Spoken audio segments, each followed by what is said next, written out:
Welcome to Real Talk for Real Teachers. I'm Dr. Becky Bailey, the creator of Conscious Discipline. For those listening who are not aware of Conscious Discipline, it is a comprehensive, brain-based, trauma-informed social-emotional learning program.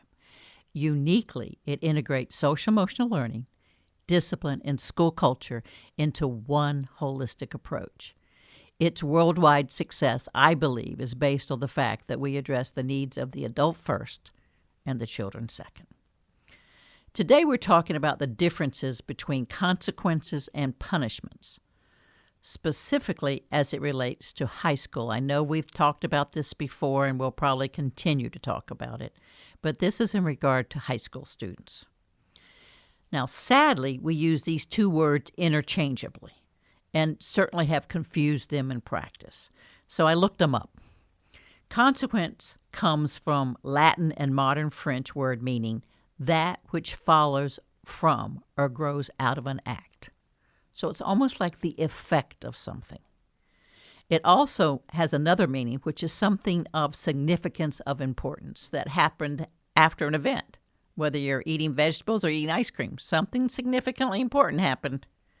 The legal definition of punishment is the infliction of some kind of pain or loss upon a person for a misdeed. Some synonyms of punishment are retaliation, revenge, and vengeance. I'm asked over and over again, where are the consequences in conscious discipline? My answer remains the same. They are everywhere, every day. Conscious discipline's goal is to help people learn from our mistakes, to grow from taking responsibility for our actions, and to be accountable to learn new skills to enhance our ability to live our highest values. Conscious discipline helps us become aware of the effect of our actions on ourselves, each other, and the culture in which we live. It helps us move from blame to responsibility, which allows us to experience the consequences of our actions in order to learn from our mistakes and embrace new perceptions and actions. So what I think people are really asking me when they say, where are the consequences? They're really asking, where are the punishments? When do we retaliate on children for their disrespect? When do we seek revenge on children for being bad? And when do we pour vengeance all over kids for making poor choices? The answer, my answer, is never. Never in conscious discipline. That's our goal. Now, do we do it? Sure, because we're human and we're not perfect. But punishments are removed from conscious discipline. Consequences are embedded in every moment. Conscious discipline is brain-based, and neuroscience shows the impact of punishment and fear of punishment on the brain. So what happens with that fear of punishment or that retaliation or that impending doom is that it inhibits our ability to self-regulate and almost guarantees that change in our behavior is impossible, because it moves our nervous system down into a fight or flight situation, cutting off the higher centers of our brain for any learning. And so that's the short reason of why we removed it. So growing up, I remember a very few times, and I'm going to say 3 or 4 times, my parents actually spanked me. I remember one time we got a switch. My brother and I did something so horrible that we got the ever-loving switch. However, interesting enough, neither I or him can remember what we did, what the situation that caused it, what happened after it. All we remember is the switch. Over time, teachers working with young children, to some degree, have been able to shift from punishments to using consequences. However, the older the child gets, we get into this, they ought to know by now. And that certainly carries into high school when everyone believes, you're 14, you're 15, you're 16. You should know by now. So let's listen in to Steve Hummer. We've asked him back, a certified instructor of conscious discipline, to share with us his thoughts about consequences and punishments in high school. Hi, everyone. My name is Steve Hummer. I'm a husband to a wonderful, caring, loving wife, Julie, who actually introduced me to conscious discipline. I'm a dad to two amazing, strong, intelligent, beautiful daughters, Madison and Savannah. I'm a high school social studies teacher who's been in the classroom now, I'm in my 13th year, and I'm a conscious discipline certified instructor. And I am so honored to be here today to share with you about choosing consequences over punishments in the high school classroom. After I started my first podcast, I was thinking, well, where do I go now? What else can I share? What's the most important thing? What do I want to get out there? And it kind of came to me in a couple ways. First, after that podcast was released, I was actually contacted by a former student who had heard it and had talked about a class she was taking at my alma mater, James Madison University, about emotional disturbances in class, and an article she had read and how a teacher had approached it differently and approached the students differently who were being disruptive in class, and how valuable that was to her, and how she enjoyed the podcast, what I was saying, and made me think, I need maybe go a little deeper into that. Another reason is, shortly after that, it's almost like fate, I guess, but I got an email. I was introduced to a K through 8 principal, Corey, from Kansas, who kind of had those same questions and wanted to know, how do we get our staff, especially the middle school, the 6th through 8th graders, teachers, how do we get the buy-in? How do we, it's harder to see as you're looking at the books, the conscious discipline books. It's hard for them to see the implementation, like what does it look like, because those examples aren't out there. And I said, yeah, they're not. So we're trying to do that now, but in the meantime, people want to know, how do we do it? So, as long as I've been around conscious discipline now for the last 7 years, the one thing that I hear from every level, whether it's preschool, pre-K, elementary school, and then definitely up in the upper levels, high school, is, well, where are the consequences? Where are the punishments? How do we, what do we do? What if they don't do these things? What if they don't follow through? And it's funny because they're there, they're built in. But unlike a lot of programs, conscious discipline, you have them be natural. There are things that just will happen naturally or logically. They're not arbitrary punishments. They're not just, hey, I'm going to grab something out of the sky because I know it'll hurt you, and maybe by hurting you or making you feel pain, or that will get you to behave the proper way. Conscious discipline's not about that. So that's why I think this is such an important one to touch on today. So one of the things, especially at the high school level, we get is, well, where are the punishments? We have to have punishments or students won't follow through. They won't change your behavior. And I think of that and I go, well, that's not really true. In my classroom, I don't punish. I don't do it in a lot of ways. And I'll explain that in a moment. But in 13 years, I think I have written a handful of referrals to the main office, and none of them have been for behavior. None have been for behavior. The only time I write a student up is if it's a safety issue, and for me that means they're not in my classroom when they should be, and I want them accounted for. And I write them up and I contact the office because I want somebody to know where that student is. It's not because I want them to get in trouble. I'll touch on that in a minute as well. But it's because I want to know that they're safe. We got to make sure these kids aren't off hurting themselves. My biggest concern is that. I want somebody aware that a kid who's supposed to be with me isn't here, and then I want somebody to find out why. Where are they? Do they need help? Somebody should find them. So that's it. And so I've written a few kids up, a handful of kids in my 13 years. And a lot of times what we get is they get punished. A kid skips my class. The punishment for skipping my class is that they'll get in-school restriction, which means they'll come in for the day, but instead of going around to the classes, they go to a room, and in that room they're meant to make up work. Well, that's interesting. So the punishment for a student missing my class is for my student to miss more of my class. Well, that doesn't quite work, and it doesn't make sense. It's not logical. It's just a punishment for the sake of punishment. It's trying to deter them from doing it again and again. But what we find, and if you ask any teacher or administrator, does it truly deter students? Yeah, a few. But for most students, that's not a deterrent. A lot of students actually like going to in-school. They like not being in the classroom. I wonder why. Maybe if we took a few moments and got to know our students, we built that sense of community, we don't have those problems because we understand why the student's not in the room. We understand why they don't want to miss the class, why they skipped. Now, look, a lot of times students might not be in class because their friends it's a sunny day and it's the first warm day of spring and their friends are going to go do something and it sounds like fun and they make a bad choice and they go have fun. Okay, well, that's going to happen. But maybe it's because of something else. Maybe it's because they don't feel like they're valued in the classroom. Maybe it's because there's a relationship issue between them and another student. Or maybe it's because there's a relationship issue between the teacher and the student.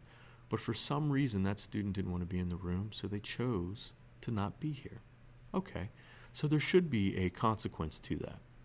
The consequence would be something where it's logical. That student has to come to my class, and then we're going to have to talk about what it is and try to problem solve. One of our biggest problems is we don't want to spend the time to problem solve in the high school classrooms. We feel like we don't have time. We got too many kids. The kids are bigger. They're very disruptive. They use social media to be disruptive. They're loud. They'll get up and do things. Yeah, they will. And it's the same as elementary school kids. They're just bigger, and there's more of them in a room. And I know that can be intimidating to a lot of teachers. I think one of the biggest things that I had to learn as a teacher and as a parent, I'm still learning this, is you can't take it personally. As Becky says, it's Q-tip. Q-tip. Quit taking it personally. Students who are acting out towards you, especially in the high school room, it's not about you. It's truly not about you. It's about the relationship you may have with that student or the lack thereof. But truly, when students are acting out in our classrooms, it's usually there's something else going on. It's an outside factor. They're stressed. Maybe it's the work. They don't understand. And the way for them to try to get that attention or to deflect from that is to act out. Maybe there's something going on. Maybe they're having a problem at home. Maybe it's with a friend. Maybe they're hungry. Maybe they're tired. But a lot of times, instead of taking the time to say, well, what's going on? Are you okay? Can I help you with something? What do you need? We say, get out. Go to the office. You're getting detention. I'm going to send you to in-school or detention. I'm going to remove you from this environment because I have to move on. Well, in doing that, what do we tell that student? That one student, you're not valuable. You're not valuable to me. Everybody else is valuable. You're not. So we can send you away so that the rest of us, the ones that matter, can stay here and learn. I wonder how that makes that student feel. Because if you think about it, what are they feeling at that moment when they feel like, they don't want me here? I can be sent out at any moment. Where's that sense of connection and belonging? And a lot of times for students, what does that start? It starts this, I'm the bad kid. And everybody looks at them, oh, here we go again. This student's acting up. They're going to get sent out. Oh, yeah, of course they are. They're the bad kid. So that stigma starts. And that student, and a lot of times students will internalize that. They'll hang on to it. And that becomes who they are. That's their persona. So to everybody else, that's the behavior that's expected of them. So that's what they do. One of the things I love about conscious discipline is this idea that you get more of what you focus on. And that includes behavior. If you focus on the bad things that a student's doing or the behaviors that they're doing, you're going to get more of them because they just build. And that student starts to internalize, and that's who I am, and that's what I am. And boy, you're going to get more of it. And that kid's going to continue to act out. Whereas a kid acts out, you go over to them. You don't yell across the room. You don't make a scene in front of the whole class. But you go get them, and you walk over to them, and you say, hey, what's going on? You don't typically act this way. Most days you're very helpful. Most days you're very focused. You participate in the conversation, so I feel like something must be wrong. Did something happen? How can I help you? What can I do to help? You step in and you do that. All of a sudden, you have taken a situation that really wasn't about you or your class in the first place, and now you're helping the student try to problem solve.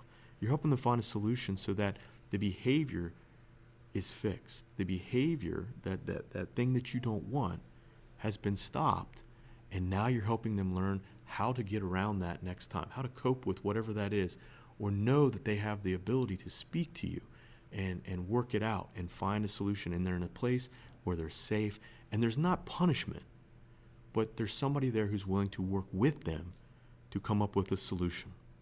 And most importantly, you help that student learn how to calm, because the biggest thing in the classroom that we need to get to is teaching students how to calm themselves. In a huge classroom with high school students and a lot of activity and a lot going on, a lot of times that's difficult. Students don't feel like they can calm themselves. They don't have that skill. And what happens is when they act out, then all of a sudden the chaos starts and everybody gets involved. And it's hard for that student to kind of de-escalate and get back to calm so that you can get to the problem solving. The other thing that I notice is we tend to get into power struggles. This causes these huge kind of escalations in the classroom at the high school level especially. Students act out and it's like it's about me. You know, they're disrupting my class and it's disrespectful to me. Again, Q-tip, quit taking it personally. And think about it. For all of us, if somebody comes back at us, I'm having a hard time and I lash out, or I say something, or if somebody comes back at me, then what do? I have to ramp up. I have to escalate. And that's exactly what happens with our students. They escalate. And all of a sudden it becomes a power struggle. Well, nobody wins in a power struggle. It just becomes a bigger fight. It becomes harder to get to calm. And it makes it so that we cannot find a solution. We can't problem solve. So instead, when you walked over to the student and you don't make a big scene and you stay calm, all of a sudden you can now work together. We're not adversaries, but we are working as a team, and we can do it. So I said before I'd get back to what I do when a kid gets in trouble in my class. If I do have to send a kid out and they get in school, most of my kids will tell you they know that I'm going to get them out. Now, I can't get them out for all the classes, but I make sure that a student knows that I want them in my room, and I tell them that. Yeah, I see you got in school. I got the paperwork. I got the email that I have to send work for you. Well, I'm going to do my best to get you back because I want you in my room. You've already missed time for whatever that reason is, and we'll discuss that later. But for right now, I want you in the room so that I know you're safe and I know you're not missing anymore, because I know if you're in my room, you're going to be doing my work. And that's more important to me. You are more important to me than some arbitrary punishment. I want you here. What I have found is when I do this, I don't get repeat offenders. I don't get students going back to in school. I don't get kids skipping my class because they know they're not going to get that free pass. So for those of them that want the free pass, they know they're not going to get it from me because they're going to have to come down and be accountable to me and to their classmates as to why they weren't in school. I want them to know that I want them here. So we talk about it. Why'd you skip? What happened? And usually it's something silly. A lot of times it's something silly. But on those few occasions when it's not, it gives us that opportunity to learn from each other and to build kind of a better relationship so that, they know they can trust me to tell me, hey, I'm having a hard time with so-and-so in the class, or, I didn't have my work done, so I felt I didn't want to come to class because I didn't want to disappoint you or my group members or whatever. But they feel that they can now share that with me. And once they share that, now we've unburdened them with that stress, that anxiety they have for that reason for not being here. And we can say, okay, well, we can fix that. We can work on that. Let's don't let that happen again. There's no reason for you to miss my class just because of this, that, or the other, because we can find a problem. If you come to me, we can fix this. The other problem with this escalating system of punishments that we have, they only go so far. At some point, you run out of punishments that are effective. What do? The first time you get in trouble, you might get after-school detention or lunch detention. The next offense, well, they move it up the scale, and it might be in-school restriction. Next is suspension. Next is, and then in rare cases, expulsion. Okay, then what do you go from there? None of those things actually help the student change a behavior. For most students, that's just they're going to go up that scale until they reach the end, and then they'll go, okay, now what? What are you going to do to me? There's nothing left. What else is there? So it doesn't teach them any skill. That's the biggest thing about conscious discipline is we want to teach skills. This is not a program where it's like we're just going to sit here, and I think this is where upper-level teachers really get caught on this, is they think, well, we're just going to let the kids get away with anything. It's all this coddling and touchy-feely. And actually it's not. It's better than that. We're teaching kids how to do for themselves. We're teaching them how to do this stuff so I don't have to. So it might come across as you're holding their hand or you're coddling and no, what you're doing is you're helping them build a skill. You're helping them to figure out how to calm so that they can then problem solve. And you're teaching them that they're part of a community so they know what that feels like. So they have empathy for others and they know how to treat each other. That's the beauty of it. And when you do all of those things, you put it all together, now you're creating a sense of community where you don't need to build in punishments, these arbitrary punishments that don't work. You're building a community where we are all going to agree this is how we should treat each other. And we're going to do that. We're going to treat each other this way. And if we don't, well, there are natural consequences. If you treat people poorly in the class, the natural consequence is people aren't going to want to be around you, or they're not going to want to work with you. And they're going to let you know that, and they're going to let you know why, so that you can correct that behavior, because we all want to feel like we're part of this. And you teach the kids, it's not just, I don't like you, I hate you, go away. It's, I don't like what you're doing. I don't like your behavior. It's not you, it's the behavior right now, so that students can correct that behavior. We do the same thing. That's how we model it. We model that in our classroom. We don't say, oh, yeah, I don't like that kid. No. Or I don't like you today. You're not being nice. No.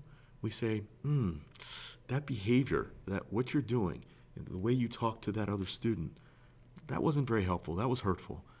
Well, I think what you really meant to say was you wanted more help. You think they should be helping you more. So you teach them in how you give your feedback. You teach them in how you interact with each other, with the class, and even with your colleagues. This is how you treat people. And by doing that, you kind of set the model. And once you do that enough, again, what we're doing is we're building life skills. That's what school's supposed to be. It's not just about content, but it's about the life skill. So what we're doing is we're building a life skill. We're teaching them how to calm, how to consider others, how to problem solve together, and how we should interact with one another in a community without this idea of punishment. So how do we do all this? Well, we shift our model. We shift our model away from punishments, and we go to natural consequences or logical consequences and problem solving. And you would say, well, how do we do that? Well, it's not that hard. Think about this. When we take students who are already marginalized, these people who are acting out because they're not able to manage or regulate their behaviors, or because they don't feel like they fit in, and we further push them to the fringes, we're not helping them, and we're really not helping ourselves as a community. These are the students that go off and fall deeper into mental health issues. These are the students that have problems and act out and sometimes lash out in really big ways. So instead of marginalizing and pushing students further away by separating them, putting them in school or detention, or making them leave the room, instead, we need to work on getting them more integrated into the society, into the community, making them feel like they're a part of it, really working as an administration, as a staff, and as a classroom to make these students feel like they are part of something. And you don't do that by excluding them or pushing them out. You do it by including them, making them part of the process and making them feel valued, giving them value. Well, you know what? Letting them feel their own value and recognize their value, because every one of our students has value. Some of them just can't see it yet because of whatever reason. They don't feel it or they don't see it, and we got to teach them that you are valuable, and we can do that, but we need to do it with you here, and we want you here with us. So all these parts of conscious discipline come together. The building of relationship and connection, the sense of empathy, everything comes together. All these powers come together, and that's where you get to your consequences, because once you have gotten all the other skills, all these other powers, this positive intent, and you can do all of those things in your classroom and you can model that with your kids, then the consequences come natural. It's because they get it. It makes sense to them. And honestly, I think the biggest thing when it comes to this idea of punishment and consequences is students want to know why. They want to be treated, they want to feel like they're being treated fairly. Well, if you've set the stage and you've done this entire program and you have done all these pieces and created the community, because that's what this is. You're creating a community. If you've created that environment, then when the consequences come, it's not something that an authoritarian or a teacher or an administrator is doing to them. It's just something that happens because of an action, something that they did, a behavior that they did, and they get it. They know it, and they accept it. Therefore, there's no power struggle. It's not a us against them situation. It's not a scenario where I'm doing this to you arbitrarily and I don't know why this isn't fair. It's oh yeah, I did this. I knew what the consequence was going to be because we've already laid that out. Okay, yeah, I'll do it better next time. And you work through them with that. You work with them through it so that they get it. And that is where the consequences come in and how it really isn't a problem once you've got this program set up. Thank you, Steve. I love how you set that up to, in short, define punishments as something that we do to people, whereas consequences is something we learn from. Excellent way to frame it. So what's Becky up to? Well, speaking of Steve Hummer, Steve and myself had this idea about 5, maybe 6 years ago of a new superhero. And this superhero's name is Booger Bear. We wanted to address the situation of nose blowing, nose picking, and snot running everywhere. So we sat around, and I know y'all think we sat around drinking all night and came up with this notion, but it was not the case. So we now have a prototype of Booger Bear, the germ-blasting superhero, and a book that's ready to go to print. So I'm up to writing Booger Bear books and, kind of up to my knees in snot, so to say. And I'm excited that Steve and I are working on this, and I hope you enjoy Booger Bear when he comes out next year. So what's the celebration we have right now? Well, the 10-session e-course has been approved as a statewide trainer by the North Carolina Division of Child Development and Early Education. That is exciting. So congratulations, North Carolina. Until next time, as always, I wish you well. For more episodes of Real Talk with Real Teachers by Dr. Becky Bailey, visit consciousdiscipline.com/podcasts. You can also subscribe to this podcast on iTunes, Stitcher, or your favorite podcast app.